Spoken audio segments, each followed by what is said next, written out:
What's up guys, and the luxury is in the house. Today we're taking a look at the Samsung Galaxy S Lite Luxury, aka the Samsung Galaxy S9 or Galaxy S8 Lite. This is one of the secret Samsung phone that Samsung only released in China. We talked about this so much in the leaks, like it confused us. We were thinking that Samsung will be making a Galaxy S9 mini comeback. A lot of you thought that this is something that would not happen, but it actually happened, and this is a real Samsung phone that shares the same design and same build quality from the flagship Galaxy S8/S9 design, Infinity design, and only that, the design of the boxes are also exactly the same. We have the same text position, the same logos used, same text font as well, very similar packaging, giving you that Samsung flagship phone vibe. We got all the specification written on the back. So we're having the same design as well as the Infinity display from the Galaxy S flagship phone, but with a downgraded lighter hardware. So instead of a Snapdragon 845 or 835, you're gonna have a Snapdragon 660 processor, which is actually pretty good for the mid-range light phone. There's a 16-megapixel camera on the back with f1.7 aperture, 8-megapixel camera on the front, IP68 water and dust resistant. AKG headphones are here as well. I'm pretty sure the packaging contents will be similar to a traditional Samsung flagship phone. Alright, so without any further ado, let's quickly get into the box. I got my trusty cute little knife here. Let's quickly cut the plastic. Off goes the plastic. Again, very similar packaging as the Galaxy S flagship phone, so we're just gonna quickly slide this out, and as you can see, we got another Samsung box with another seal, so we're just gonna quickly cut it, and let's just open this box up like the book, and here we have the beautiful Samsung Galaxy S Lite Luxury. The moment of truth, this color is the burgundy red color. Wow, I have been waiting for this color for quite some time. I was not able to get my hands on this with the flagship phones, but God, this thing looks absolutely amazing. It's hard to believe that there's no Burgundy Red Note 9. Maybe in the future, Samsung might release it in China. But yeah, I mean, this color should be a default color because it's so much pretty. Now let's go ahead and see what else we have inside the box. So first up is the Samsung flower thing. This actually comes out of every Samsung Chinese phone. It says Samsung Club, and we have this black card here as well, some kind of membership or something. Moving on, we have another mini box which includes the SIM ejecting tool as well as all of your paperwork. So this is obviously in Chinese. So we have the accessories. So first up is the Samsung fast charger. So this is similar to what you get with the flagship phone. So nothing changed here. It's supporting the same kind of voltages and everything. We also have our Type-C to USB connector, as well as a Type-C to USB 2.0 port adapter. And inside this compartment, we have the beautiful red headphones. And this is AKG headphones, ladies and gentlemen, the same that we get with the Samsung Galaxy S9 family and the S8 family. But the difference is that this is actually coming in a burgundy red color. I have to say, the coolest AKG headphones I've ever seen in red color. They look super duper dope. We also got our USB Type-C cable for charging the phone. And along with the AKG headphones, we also get some extra buds here, which are also in red flavor. All right, let's move this stuff to the side and let's take a look at the star of the show, which is the Samsung Galaxy S Lite Luxury. So first, we're gonna quickly remove the plastic off from the phone. And let's do the same thing with the front as well. So looking really nice. Guys, I have to say, this thing is looking super duper premium. This red color looks incredible. And in comparison to the Samsung Galaxy S8, you can see pretty much the same design language. We get the same fingerprint scanner positioning, same logo, the hot rate scanner, or this flagship camera that they use on the S8. So it's a mid-range level 16-megapixel camera, but the rest of the stuff is same. So we do get the headphone jack down at the bottom, along with this single bottom firing speaker, and also our Type-C connector for charging. Same thing on the top, which is the SIM card tray, and the same button configuration as well. So we got the volume as well as the Bixby key on the left, and on the right side we have the power key. So flagship design is here with the same Infinity infinity display as well, which is the best part because it's something similar to the Galaxy S9 as well. So when it turns on, we're going to comparing it to the S9. And as for the specs, like I said, it is having Snapdragon 660 processor. The software will be similar to the flagship phones. Pretty much all the features will be similar. With Android 8.1 Oreo based on Samsung Experience UI will be up and running. And yeah, let's see what this phone has to offer. It is turning on.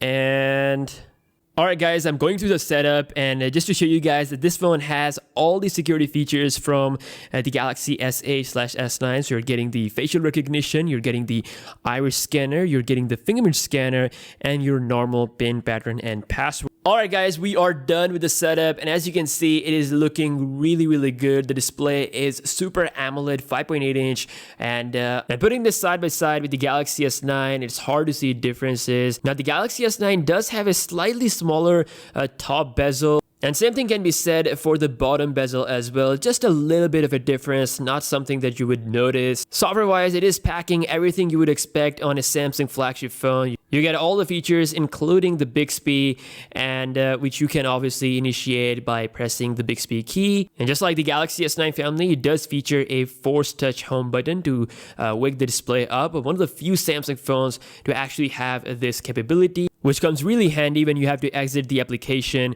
and also gives you a 3D touch kind of effect. We do have the Edge display, which means we have all of our Edge features. Now, since this is a Chinese phone, we don't have Google related stuff on this. So instead of Google Assistant, Samsung has these 4 options. So you can have it on Baidu, which is like an online search service, something like that, Samsung Assistant, and Samsung Internet. So Samsung Internet is obviously the browser. Samsung Assistant is like a little bit interesting thing. We actually checked it out on the A9 Star. So if I go ahead and press OK and launch the Samsung Assistant, it actually goes. So if I go ahead and press and hold the home key, it launches the Samsung Assistant, and this is basically kind of like a store. We have all the Chinese stuff opened up, like the marketplace. We can see the pricing of the phone. There you have the Note 9. Then we have the mall option to shop even further, reminder, discovery, and my page, from where you have to sign into your Samsung account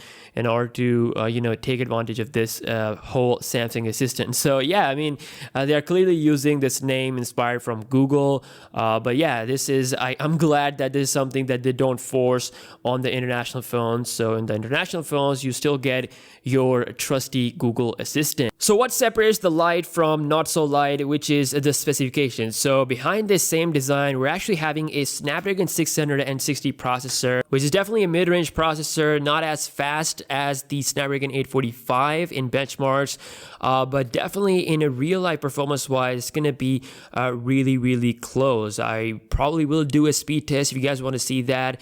And we also get 4GB of RAM on this phone, which is pretty good. So we're having a similar battery size as the Samsung Galaxy S9, but combined with the mid-range processor, it could actually perform better. Now let's go ahead and talk about the camera on this phone. So this is a 16 megapixel camera with f1.7 aperture, and if you look at the camera UI, is similar to the Samsung Galaxy S9. The swipe camera UI is here. You can check all the different kinds of modes we have. And also, we do get the Bixby vision, which allows you to scan the objects in real time and also do the translate if you want to, something that Samsung introduced with the flagship phones. So it's here. Same kind of button stuff here at the bottom.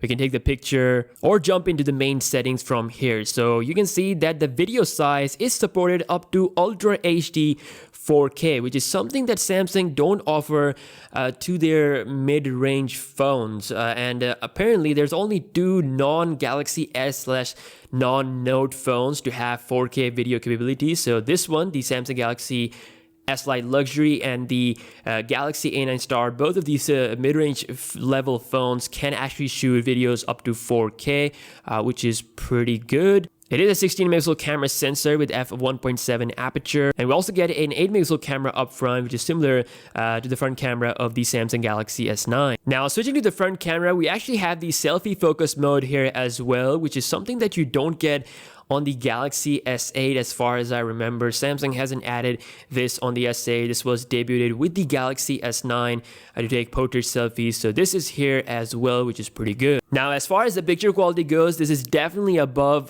the level of the normal 13 megapixel mid-range camera that they normally put in their mid-range phones, such as the Galaxy A8 or Galaxy J series. So it's definitely better than that, but definitely not at the level of the Samsung Galaxy S9 with the wearable aperture. But still, it's a really good camera. And it shoots 4K video at 30 FPS, which is also really, really good. So all in all, Samsung Galaxy S Lite Luxury is indeed a Galaxy S9/S8 Lite phone, giving you the premium flagship design, the infinity display, the absolutely gorgeous red color, the burgundy red color. Also get all the security features such as the face unlock, iris scanner, as well as the fingerprint scanner, with a decent 16 megapixel camera and a Snapdragon 660 processor. So as awesome this phone is, it is exclusive to China, and Samsung does this because they want to come back to the top with the China market, and this is something that you're definitely not going to see worldwide. But Samsung is expected to release a Galaxy S10 Lite this year, which is actually going to have some really, really good features, not the in-display fingerprint minus the in-display fingerprint scanner and triple cameras. So that is going to be an international light phone. But yeah, I mean, this is a good Samsung phone that you're not going to see worldwide. It has a good budget price in China, around about $450 to $500. But getting this outside will going to cost a lot. So anyways, I wanted to test this phone out. It is in red color, hands down my favorite, one of my favorite Samsung phone. Immediately with this red color, with all of its feature, definitely goes into my good Samsung favorite phones list. And yeah, let me know your thoughts about the Samsung Galaxy S Lite Luxury. I will be checking out the Note 9 really soon, maybe tomorrow. You'll see all the coverage and everything. But in the meantime, let me know your thoughts about this beautiful, awesome phone. And I will catch you guys in the next one. Peace out.